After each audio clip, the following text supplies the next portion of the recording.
हरे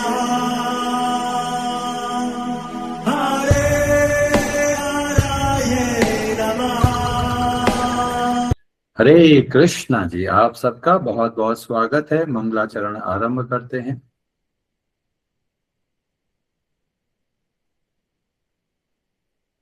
ओम नमो भगवते वासुदेवाय। ओम अज्ञानतिमिरान्धस्य ज्ञानाञ्जनशलाकया चक्षुरुन्मीलितं येन तस्मै श्रीगुरवे नमः। नमः ओम विष्णुपादाय कृष्णपृष्ठाय भूतले श्रीमते भक्तिवेदांत स्वामिनिति नामिने।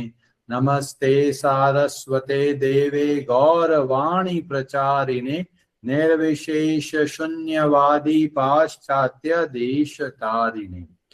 जय श्री कृष्ण चैतन्य प्रभु नित्यानंद श्री अद्वैत गदाधर श्रीवासादि गौर भक्त वृंद। हरे कृष्ण कृष्ण कृष्ण हरे हरे, हरे राम राम राम हरे हरे। कार्पण्य दोषोपहत स्वभावः प्रच्छामि त्वां धर्म सम्मूढचेताः। यच्छ्रेयः स्यान्निश्चितं ब्रूहि तन्मे शिष्यस्ते अहं शाधि मां त्वां प्रपन्नम्। हरे कृष्णा जी। भगवद गीता आरंभ करते हैं। अध्याय 5 श्लोक नंबर 6 और क्लास नंबर 4। ब्रजेश्वरी जी आप पढ़ेंगे संस्कृत। हरे कृष्णा। संन्यासस्तु महाबाहो दुःखमाप्तुम् अयोगतः। योगयुक्तो मुनिर्ब्रह्म न चिरेणाधिगच्छति। हरे कृष्ण। हरे कृष्ण। संन्यासः संन्यास आश्रम तू, लेकिन महाबाहो हे बलिष्ठ भुजाओं वाले, दुखम दुख आप तुम से प्रभावित, अयोगतः भक्ति के बिना, योग युक्तः भक्ति में लगा हुआ, मुनिह चिंतक ब्रह्म परमेश्वर को न चिरेण शीघ्र ही अधिगच्छति प्राप्त करता है। भक्ति में लगे बिना केवल समस्त कर्मों का परित्याग करने से कोई सुखी नहीं बन सकता, परंतु भक्ति में लगा हुआ विचारवान व्यक्ति शीघ्र ही परमेश्वर को प्राप्त कर लेता है। हरे कृष्णा जी।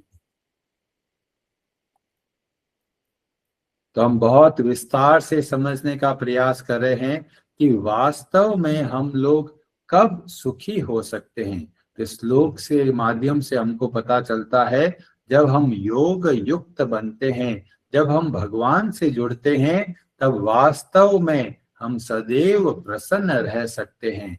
और जब तक भगवान से नहीं जुड़ते तब तक हम भागते हैं जड़ानंद के पीछे। हमको मजा तो चाहिए पर हमको पता नहीं मजा किधर मिलेगा। और इसीलिए हम देखते हैं संसार में लोग तरह तरह के कार्य करते हैं, और क्यों करते हैं? केवल मजे के लिए करते हैं, क्योंकि उनको पता ही नहीं जो जड़ानंद है उसके ऊपर और भी स्तर है, और भी लेवल है जो हमको आनंद दे सकता है। और फिर हमने बहुत विस्तार से ब्रह्मानंद के बारे में बताया, और अब हम लोग अध्ययन कर रहे हैं प्रेमानंद के बारे में, या भक्ति में जो आनंद मिलता है उसके बारे में।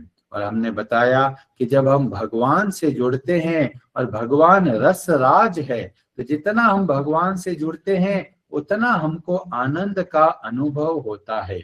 और भक्ति रसामृत सिंधु में बहुत सुंदर तरीके से तुलना की गई है कि ब्रह्मानंद में कितना मजा मिलता है और भक्ति के अंदर कितना मजा मिलता है। तो उसकी तुलना करते हुए भक्ति रसामृत सिंधु के जो पहला तरंग है, पूर्व तरंग बोलते हैं जिसको, उसका जो खंड 1 जिसको बोला गया भगवत भक्ति भेद, और श्लोक नंबर 38 में तुलना करते हुए बहुत सुंदर से वर्णन मिलता है। ब्रह्मानंदो भवेद, एक तरफ ब्रह्मानंद है। ब्रह्मानंद कब मिलता है? जब कोई अष्टांग योग का पालन करने वाला या ज्ञान योग का पालन करने वाला व्यक्ति ध्यान लगाता है, और ध्यान लगाता है तो उसको बहुत अद्भुत आनंद का अनुभव होता है, और उसको बोला गया ब्रह्मानंद। और कितना बड़ा ड्यूरेशन का मेडिटेशन करेंगे तो बोला गया परार्ध। परार्ध का मतलब है ब्रह्मा जी का जो पूरा जीवन काल है, ब्रह्मा जी की जो आयु है कम से कम 311 ट्रिलियन ईयर्स का है। बहुत लंबी आयु है ब्रह्मा जी की। उसमें से जो आदि आयु तक अगर कोई व्यक्ति ध्यान लगाता है और उसको जो सुख मिलता है, जो ब्रह्मानंद मिलता है, वह एक तरफ, मतलब इतने कल्पों से कितने ही प्रलय का दर्शन कर लेंगे। ब्रह्मा जी का एक दिन के अंदर 14 मनवंतर आते हैं, और हर एक मनवंतर में पूरा का पूरा जो डेमीगॉड है, जो इंद्र है, वो सब के सब बदल जाते हैं। वो ब्रह्मा जी के एक दिन के अंदर 14 बार बदलते हैं। और ऐसे ब्रह्मा जी की कुल जो आयु है, उसकी आदि आयु तक कोई इतना लंबा समय अगर ध्यान लगाए और ध्यान से जो आनंद मिलता है, उसको जो ब्रह्मानंद बोला गया, वह एक तरफ है। और दूसरी तरफ क्या बताया गया? तो बोला गया भक्ति सुख अम्भोधेह। भक्ति का सुख कितना है? बहुत बड़ा समुद्र की तरह है। तो बहुत बड़ा समुद्र है। किसका समुद्र है? सुख का और आनंद का। वह है दूसरी तरफ भक्ति का जो आनंद है। और बोला गया परमाणु तुलाम अपि, ब्रह्मानंद का जितना भी मजा मिला है वो एक छोटे से कण के समान है। किसके समान? छोटे से कण के। और किसके आगे? जो भक्ति के आगे। भक्ति में इतना आनंद मिलता है कि जो लोग ब्रह्मवादी होते हैं, ब्रह्मानंद की इच्छा करते हैं, वो सोचते हैं इसमें तो मजा ही नहीं, हम सबको भक्ति चाहिए। और यही हमें देखने को मिलता है। बड़े बड़े ज्ञानी जैसे ही भक्तों का संग करते हैं, तुरंत भक्ति में लग जाते हैं। क्यों? क्योंकि भक्ति में इतना आनंद है, पूरा का पूरा समुद्र है। और कहां पर एक समुद्र, कहां पर छोटी सी एक बूंद। जो छोटी सी बूंद है वह है ब्रह्मानंद, और पूरा का पूरा जो सागर है, समुद्र है, वह है भक्ति का आनंद। तो बहुत सुंदर तरीके से अंतर बताते हुए बोला गया कि भक्ति का जो आनंद है उसकी कोई तुलना नहीं है।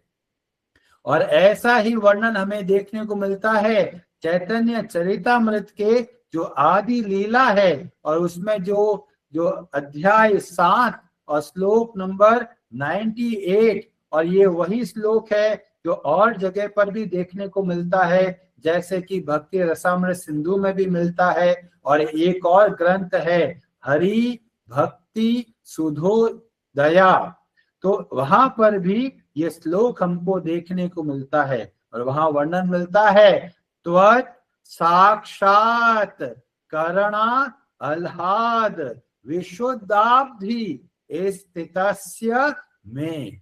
हे भगवान, जब मैं आपके दर्शन कर रहा हूं तो क्या हो रहा है? आह्लाद, बहुत आनंद का अनुभव हो रहा है। और एक कैसा आनंद है? थोड़ा सा आनंद है तो बोलते नहीं, आप भी जैसा एक समुद्र होता है उसमें कितने सारा पानी है, ऐसे ही भक्ति के अंदर कितना आह्लाद है। और ब्रह्मानंद कैसा है? तो बोला गया गोष्पदायन्ते, गोष्पदायन्ते। और ब्राह्मण्य, जो ब्रह्मानंद है वो कैसा है? गोपद, जैसे गाय का बछड़ा होता है, वो पांव रखता है और चलता है, और जो जो निशान बन जाते हैं उसमें पानी भर जाए तो कितना पानी होगा? तो ब्रह्मानंद है थोड़ा सा पानी, और भक्ति का जो आनंद है वो पूरा का पूरा समुद्र है। इसीलिए जो रूप गोस्वामी जी है वो ग्रंथ का निर्माण करते हैं और उसको नाम देते हैं भक्ति रस अमृत और सिंधु। क्यों? क्योंकि भक्ति का जो आनंद है उसका कोई तुलना नहीं। जो जितना भक्ति के आनंद में डूबता है बाकी संसार का सारा मजा और जो ब्रह्मानंद का मजा है दोनों के दोनों को वो बहुत आसानी से छोड़ सकता है। अब कई लोग बोलेंगे अरे प्रभु जी आप बता तो बहुत अच्छे रहे, अब कब भगवान के दर्शन होंगे और कब हमको ऐसा आनंद मिलेगा, अब हम क्या करें? तो चैतन्य महाप्रभु हमारी सहायता करते हैं। चैतन्य महाप्रभु बहुत सुंदर तरीके से बोलते हैं और ये वर्णन मिलता है चैतन्य चरितामृत के आदि लीला का जो अध्याय 7 और श्लोक नंबर 97 में वर्णन मिलता है। चैतन्य महाप्रभु बोलते हैं कृष्ण नाम ये आनंद सिंधु आस्वादनम। भगवान श्री कृष्ण का जो नाम है वो वास्तव में आनंद का सिंधु है, बहुत बड़ा समुद्र है। किसका समुद्र है? आनंद का। और ब्रह्मानंद का क्या करें? तो बोला गया ब्रह्मानंद तारे आगे। भक्ति के सामने ब्रह्मानंद कैसा है? तो बोला गया खट उदक समा।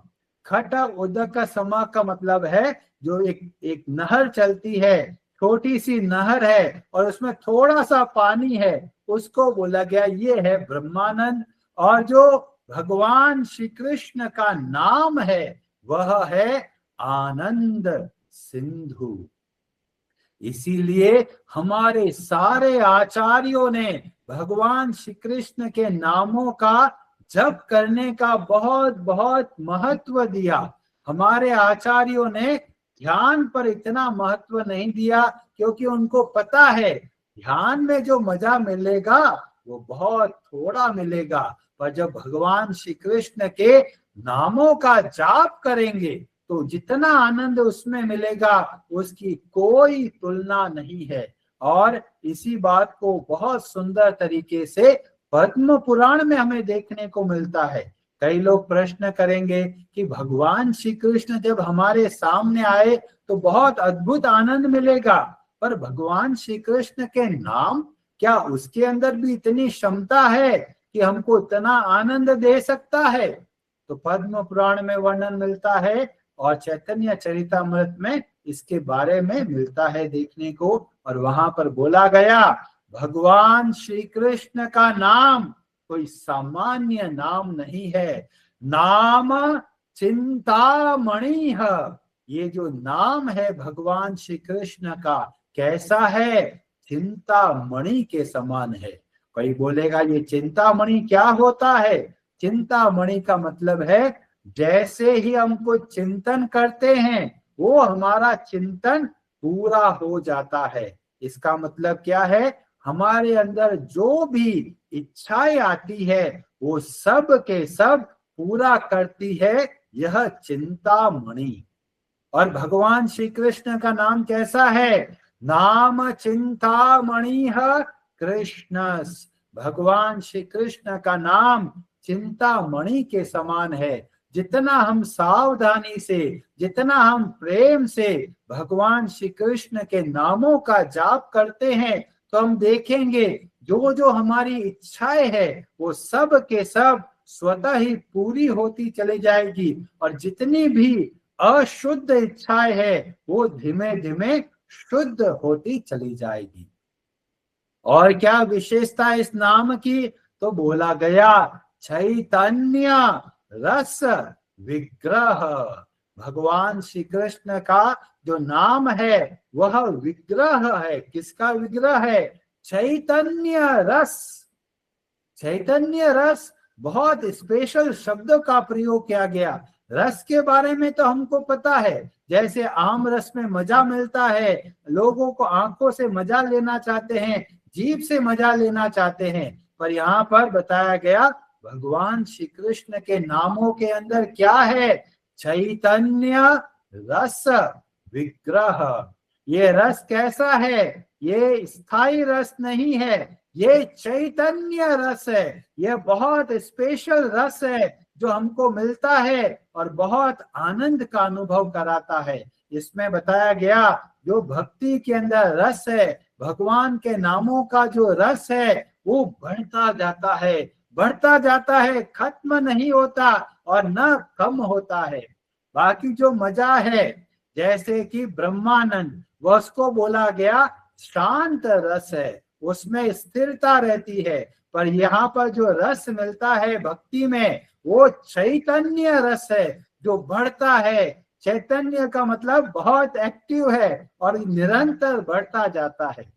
और क्या विशेषता है इस नाम की? पूर्ण। ये पूर्ण है। अगर हमने इसको नाम को ध्यान से लिया और किसी की आवश्यकता नहीं पड़ेगी। जैसे हमको भोजन मिल गया, भोजन के अंदर सारे के सारे 6 रस है, तो उस भोजन को बोला जाता है यह पूर्ण भोजन है। ऐसे ही हमको जिसकी आवश्यकता है वो पूर्ण आनंद जो दे सकता है वह है भगवान श्री कृष्ण के नाम। और कैसे हैं? नित्य है और मुक्त है। भगवान श्री कृष्ण का नाम संसार के संबंध में नहीं है, वो संसार से परे है। तो कहीं पूछेंगे ऐसा क्या विशेषता है भगवान कृष्ण के नामों में? तो बोला गया अभिन्नत्वान नाम नामिनो।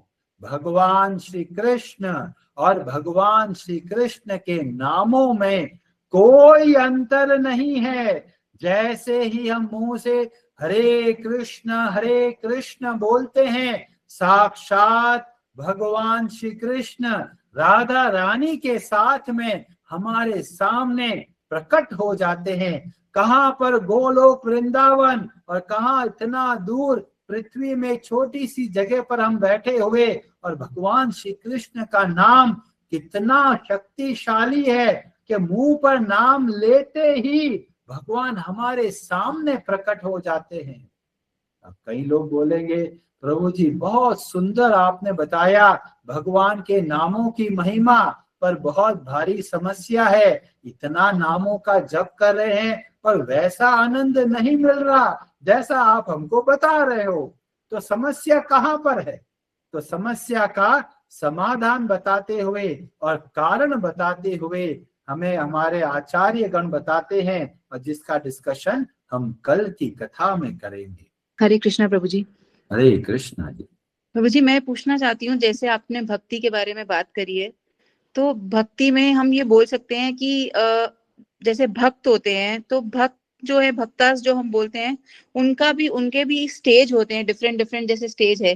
तो हरे जैसे कृष्ण जी के भक्त हम बोलते हैं, तो उसमें हम जब बात करते हैं तो मतलब जैसे कि पांडव भी उनके भक्त बोल सकते हैं हम। उसमें राधा रानी उनकी गोपी, तो हम क्या बोल सकते हैं? जैसे सबसे ज्यादा उनकी सबसे बड़े भक्त कौन? हम राधा रानी को उनकी सबसे बड़ी भक्त बोल सकते हैं सबसे भक्ति करने में। तो इसके बारे में भी हमारे आचार्य गण ने बहुत विस्तार से वर्णन किया, और बृहद भागवत अमृत के अंदर बहुत विस्तार से वर्णन मिलता है कि भक्तों के अंदर भी बहुत वैरायटी है, पर भक्तों में तुलना नहीं करना है। जैसे अगर एक हॉस्पिटल होता है और हॉस्पिटल में लोग तरह तरह की बीमारियों से ग्रसित होते हैं और धीमे धीमे रिकवरी स्टेज में होते हैं, तो इसी तरीके से बहुत वैरायटी के भक्त है। पर बहुत जो शुद्ध भक्त है उसके अंदर भी तरह तरह के भावों को हमें देखने को मिलता है। और उसमें बताया गया कि एक से बढ़कर एक भक्त हुए। जैसे पांडवों के बारे में वर्णन मिलता है, वो और आगे चल के और लोग बताते हैं, उद्धव के बारे में बताते हैं, फिर और आगे चल के प्रहलाद के बारे में बताते हैं। इस तरह से वैरायटी करते करते अंत तक पहुंचते हैं। और बोला गया कि भगवान के जो सर्वश्रेष्ठ भक्त हैं वह है गोपिया। तो ये गोपियों का जो भाव है वह भाव को लेके आए हमारे सारे आचार्य, और इसीलिए जो हमारे आचार्य है रूप गोस्वामी, सनातन गोस्वामी, ये सब के सब सेविकाएं हैं गोपियों की, इनको बोलते हैं मंजरी। और ये इन्होंने जो ग्रंथ लिखे उसमें इतनी अद्भुत बातें बताई गई कि वास्तव में जो गोपियों का भाव इतना स्पेशल है। और जब गोपियों की बात आती है तो सर्वश्रेष्ठ गोपी जिसको बोला जाता है वह है श्रीमती राधा रानी। तो वास्तव में ये हमारे लिए बहुत बड़े रोल मॉडल है कि हमें किस तरह से भक्ति करना है। गोपियों का भाव हम देखते हैं तो हम कहीं तुलना भी नहीं कर सकते। ब्रह्मा जी प्रार्थना करते हैं, मैं गोपियों जैसा नहीं बन सकता, मैं क्या बन सकता हूं, मैं वो जो वृंदावन है उसमें जो घास है वह मैं बनना चाहता हूं, ताकि गोपियां मेरे ऊपर पांव रख के जाए, क्योंकि गोपियों की भक्ति इतनी स्पेशल है कि मैं कभी भी वहां पर नहीं पहुंच सकता। मेरा इतना ही भाव है कि मैं गोपियों के जो चरण है उनके अंदर मैं छोटा सा कण बन के रहूं, ताकि ऐसे अद्भुत भक्तों का चरणों का आश्रय मुझको मिले। ब्रह्मा जी ऐसा बोलते हैं। तो हम लोग जो सामान्य व्यक्ति है गोपियों के भाव को कभी भी नहीं समझ पाते, और टीवी के अंदर तो बहुत गलत तरीके से दिखाते हैं, गोपियों को कुछ भी बना देते हैं, पर हम लोग समझ नहीं सकते गोपियों का भाव इतना इतना शुद्ध है कि भगवान श्री कृष्ण उनके अंतर्गत अधीन होकर कार्य करते हैं। गोपियां बोलती है चलो छाछ पिलाएंगे, पहले नाच के बताओ, और भगवान श्री कृष्ण नाच रहे हैं। वो अखिल ब्रह्मांड नायक साक्षात भगवान श्री कृष्ण जो संपूर्ण ब्रह्मांडों को नचाते हैं, और वे भगवान श्री कृष्ण गोपियों के इशारों पर नाचते हैं। तो गोपियों के भावों को समझने के लिए हमें बहुत सारे भक्तों की कृपा चाहिए, तब जाकर हम गोपियों का भाव समझ पाएंगे। हरे हरे नमः।